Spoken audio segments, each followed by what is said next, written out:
నమస్తే, welcome to I dream news. Telangana రైతుల ఖాతాల్లో రైతు బంధు నిధులు జమ చేసింది రేవంత్ రెడ్డి ప్రభుత్వం.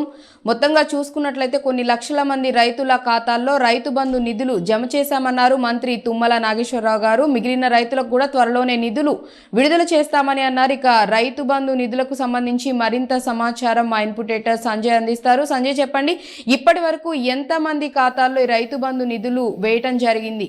రేవంత్ రెడ్డి ప్రభుత్వము సంక్రాంతికి శుభవార్త చెప్పిందని చెప్పుకోవచ్చు. ముఖ్యంగా తెలంగాణ రైతుల్లో రైతు బంధు సంబంధించినటువంటి ఈరోజు 27 లక్షల మంది ఖాతాల్లో 1 ఎకరా భూమి ఉన్న ప్రతి రైతుకు అకౌంట్లో డబ్బులు జమ అయిందని చెప్పాలి.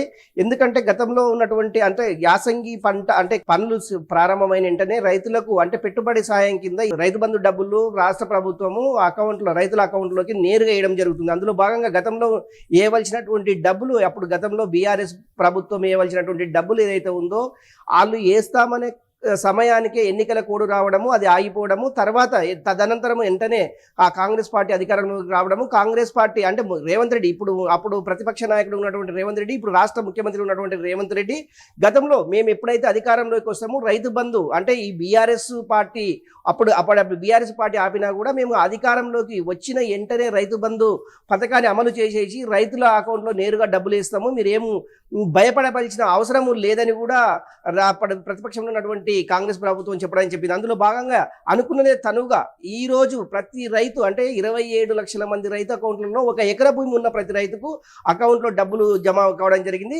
మిగతా రైతులు ఎవరైతే ఉంటారో 1 ఎకరా 2 ఎకరాలు 3 ఎకరాలు ఉన్న రైతులు ఏదంటే సంక్రాంతి తర్వాత ఈ లోపుగా కొంత 5 ఎకరాల లోపు ఇచ్చిన తర్వాత సంక్రాంతి తర్వాత మిగతా రైతులకు అందరికీ రైతు బంధుకు సంబంధించినటువంటి డబ్బులన్నింటినీ జమ చేస్తామని వ్యవసాయ శాఖ మంత్రి ఉన్నటువంటి తుమ్మల నాగేశ్వరరావు ఈ రోజు సచివాలయం స్పష్టం చేయడం జరిగింది.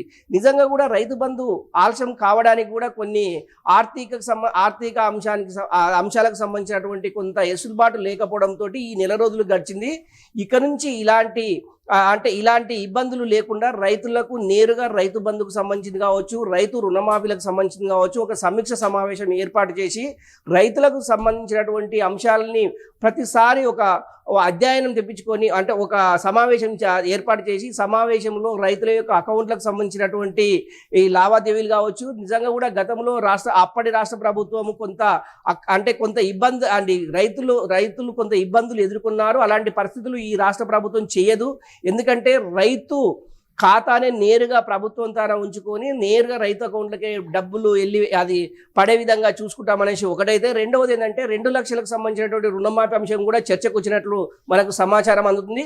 ఈ 2 లక్షల రుణమాఫీ అంశము ఎప్పటిలోగా అది క్లియర్ చేయాలి. దీనికి సంబంధించినటువంటి ఒక నివేదిక అగ్రికల్చర్కి సంబంధించినటువంటి కమిషనరు, రాష్ట్ర వ్యవసాయ శాఖ కమిషనరు ఈ యొక్క నివేదికను ఆ యొక్క అగ్రికల్చర్ డిపార్ట్మెంట్ల ద్వారా నిజంగా గత ప్రభుత్వం చేసిన తప్పిదాలు ఈ ప్రభుత్వం చేయకూడదనే ఉద్దేశంతో ఈ రాష్ట్ర ప్రభుత్వము పకడ్బందీగా అన్ని ఏర్పాట్లను చేసేసి నిజమైన రైతులకే రైతు రుణమాఫీ కావచ్చు, రైతు బంధు కావచ్చు, రైతులకు సంబంధించినటువంటి అంశాలు కావచ్చు, వీటన్నిటినీ రాష్ట్ర ప్రభుత్వం ఒక నివేదిక తెప్పించుకొని ఈ నివేదిక ఆధారంగా నిజమైన లబ్ధిదారులకు ఈ యొక్క రుణమాఫీ కావచ్చు, రైతు బంధు కావచ్చు అందజేయాలనే ఉద్దేశంతో రాష్ట్ర ప్రభుత్వం పకడ్బందీగా ఏర్పాటు చేసిందనేసి వ్యవసాయ శాఖ మంత్రి తుమ్మల నాగేశ్వరరావు చెప్పడం జరిగింది.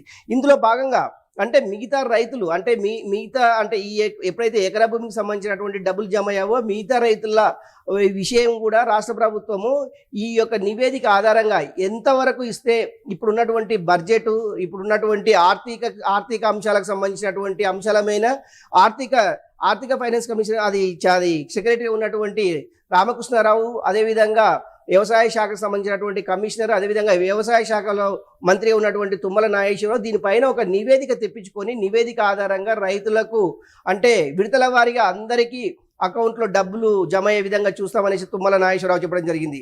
ఇది మొత్తం మీద 27 లక్షల మందికి ఈ రోజు రైతు బంధు డబ్బులు వారి అకౌంట్లలో జమ అయ్యడం జరిగింది. మొత్తం మీద ఇది ఒక శుభ సూచకం అని చెప్పుకోవచ్చు. ఎందుకంటే పండుగ వస్తున్న సందర్భంలో రైతులకు ఈ యాసంగి పండుగ అది పెట్టుబడి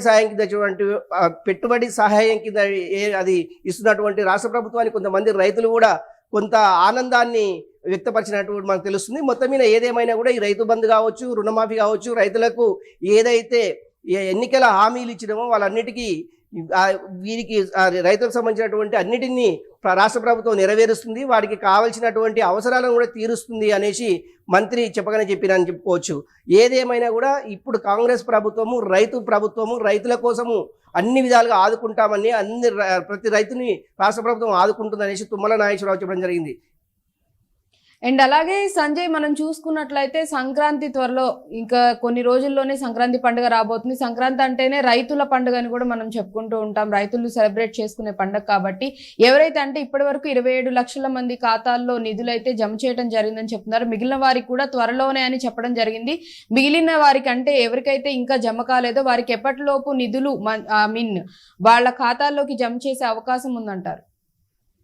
ఒకటి అర్చిత, అంటే గత ప్రభుత్వం కూడా విడతల వారీగానే రైతు బంధు కావచ్చు, అదేవిధంగా రుణమాఫీ కావచ్చు విడతల వారీగా చేశారు. ఈ ప్రభుత్వం కూడా, కాంగ్రెస్ ప్రభుత్వం, రేవంత్ రెడ్డి ప్రభుత్వం కూడా విడతల వారీనే ఇప్పటి వరకు, అంటే ఈ రోజు వరకు ఎకరా భూమి ఉన్నటువంటి ప్రతి రైతుకు 27 లక్షల మందికి ఈ రైతు బంధు సహాయం కింద వారి అకౌంట్లో జమ కావడం జరిగింది. అయితే మిగతా వారికి మళ్ళీ 2 ఎకరాల నుంచి 5 ఎకరాల వరకు ఉండేటటువంటి రైతులని ఒక లిస్టును తయారు చేసేసి ఆ లిస్టులో ఎంతమంది ఉంటారు అంటే రాష్ట్ర ప్రభుత్వం ద్వారా అన్ని నివేదికలు తెప్పించుకుంది. ఆ నివేదికల ఆధారంగానే ఈ యొక్క అంటే విడతల వారీగా 10 ఎకరాల వరకు, అంటే ప్రస్తుతము 10 ఎకరాల వరకు ఈ యొక్క రైతు బంధుకు సంబంధించినటువంటి డబ్బును వారి రైతు అకౌంట్లో జమ చేసే అవకాశం ఉంది. నిజంగా ఇది సంక్రాంతికి ముందా సంక్రాంతి తర్వాత అనేది ఇప్పటివరకు అయితే క్లారిఫికేషన్ అయితే రాష్ట్ర ప్రభుత్వం ఇవ్వలేదు. నిజంగా తుమ్మల మంత్రి మాట్లాడుతుందంటే సంక్రాంతి తర్వాత కూడా ఈ యొక్క విడతల వారీగా రైతు బంధుకు సంబంధించినటువంటి డబ్బులను జమ చేస్తాము. అదేవిధంగా ఈ 2 లక్షలకు సంబంధించినటువంటి రుణమాఫీ కూడా చర్చకు వచ్చినట్లు సమాచారం. నిజంగా ఎందుకంటే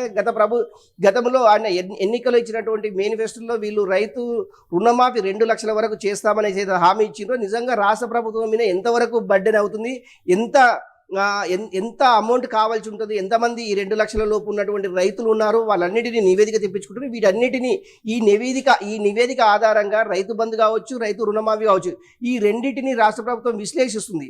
నిజంగా అంటే ఎంత బడ్జెట్ అది కావాలి, ఇప్పుడు నిజంగా 2 లక్షల రుణమాఫీ చేయాలి అంటే నిజంగా ఎన్ని ఎకరాల వరకు ఈ రైతు బంధు ఇస్తే బడ్జెట్ సరిపోతుంది అనే కోణంలో రాష్ట్ర ప్రభుత్వం యోచిస్తుంది. నిజంగా కూడా పేద రైతులకు రైతు బంధు ఇవ్వాలి కానీ పెద్ద రైతులకు ఇవ్వద్దు అనే ఉద్దేశంతో రాష్ట్ర ప్రభుత్వము కొంత కసరత్ అయితే మొదలుపెట్టిందని చెప్పుకోవచ్చు. నిజంగా పెద్ద రైతు ఎవరు, పేద రైతు ఎవరు అనేసి ఈ రాష్ట్ర ప్రభుత్వంతో ఆయన ఒక క్లియర్ పిక్చర్ ఉందనేసి గతంలో ముఖ్యమంత్రి ఉన్నటువంటి రేవంత్ రెడ్డి కూడా చెప్పడం జరిగింది. నిజంగా కూడా ప్రజాభిప్రాయ సేకరణ కూడా చేపడతామనేసి ముఖ్యమంత్రి చెప్పడం జరిగింది. నిజంగా రైతు బంధు ఎవరికి అవసరం లేదు అనే నివేదికలు కూడా తెప్పించుకునే కార్యక్రమం అయితే రాష్ట్ర ప్రభుత్వం చేపట్టిందని చెప్పుకోవచ్చు. Harshita, right, thank you Sanjay. So మొత్తంగా చూసుకున్నట్లయితే గనక రేవంత్ రెడ్డి ప్రభుత్వం సంక్రాంతి కానుకగా 27 లక్షల మంది రైతుల ఖాతాల్లో రైతు బంధు నిధులను జమ చేయడం జరిగింది. అండ్ అలాగే మిగిలిన వారికి కూడా త్వరలోనే నిధులు అనేవి విడతల వారీగా విడుదల చేయడం జరుగుతుందని చెప్తుంది. అండ్ అలాగే సంక్రాంతి తర్వాత ఏదైతే ఈ రైతు బంధుకు సంబంధించి కానివ్వండి, రైతుల రుణమాఫీకి సంబంధించి కానివ్వండి, దీనిపై సుదీర్ఘంగా సమీక్ష అనేది నిర్వహించి చర్చించిన తర్వాత దీనిపై మరింతగా వివరణ ఇవ్వనుందని తెలుస్తోంది. That's all for now. Keep watching iDream News.